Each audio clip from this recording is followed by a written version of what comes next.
Hey, what's up you guys? This is Rob from A Gay Guy Plays, and today on The Quick Draw, we're getting all wound up when we take a look at the Kohm. The Kohm. You know what? No matter how you say it, it still kinda sounds like you're saying it, so whatever.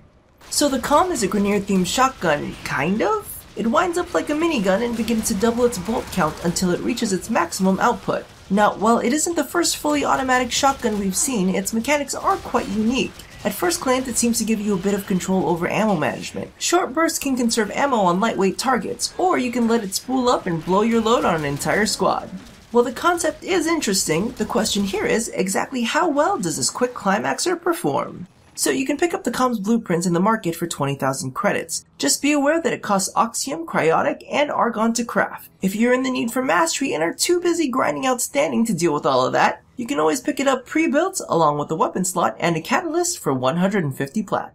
Now its primary damage type is slashing with an equal splash of impact and puncture. This makes it perform well against fleshy targets, but believe you me, you're going to want to add in the appropriate elemental combos for this one, because you'll need every ounce of damage you can squeeze out of it. Now, let's start with its wind-up mechanic. The Kohm starts off by firing off a single bolt, with each following shot doubling until it's reached its maximum bolt count of 10. As its bolt count increases, so does its fire rate. Now, the biggest issue that I have with this weapon is the fact that its base damage is incredibly low, and while the mechanic seems like it would be an awesome way to conserve ammo on targets that don't need the full burst, frankly, the way it's statted almost seems to be made to burn through ammo.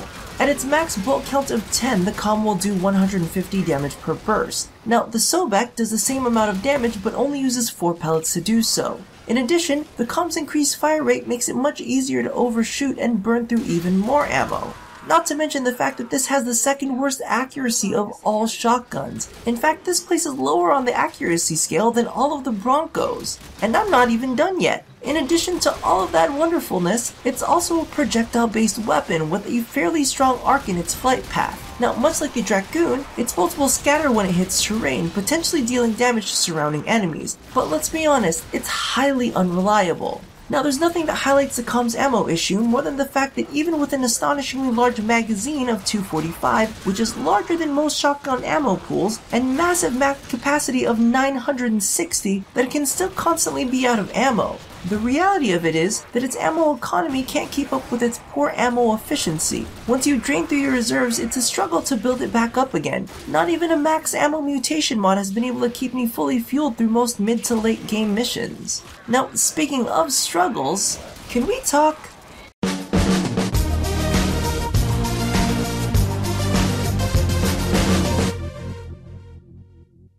Now, in addition to all of the other things that this weapon does to absolutely frustrate me, it also totes an innate D slot front and center. And as of late, there have been a sudden influx of weapons coming in with the innate D, and can I just say, I did not consent to this. Quit forcing a goddamn D on me. If I wanted the D, I would have put it in myself. See, the fact is, I am very selective about the Ds I slot in. In fact, there are only 1 or 2 I ever touch, because you know, I'm a good boy. Nevertheless, let me leave all males, straight or gay, with a little word of warning. Don't go putting your Ds in places without someone's consent, because if it were me, I would turn that shit into a V-slot so fast it would make your head spin. You know, the one you wouldn't have anymore?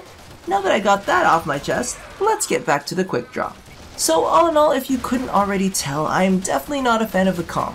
Yes, I know how that sounds. Regardless, its low damage, poor accuracy, projectile-based bolts, and ramping fire rate make its ammo consumption out of control. In fact, I almost think that it's so bad that it might eventually get a buff. Toss in an innate D-polarity, and I can honestly say that I haven't disliked the weapon this much in a long time. And while I usually give weapons with unique mechanics a bit more leeway, this is definitely not the kind of Kohm you'll ever catch in my hands.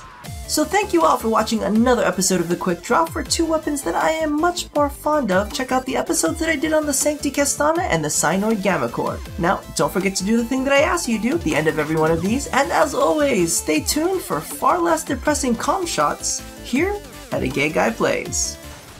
Yes, my dream has come true! Loki is now the official game maker. That's right, boys. Touch each other with your sticks.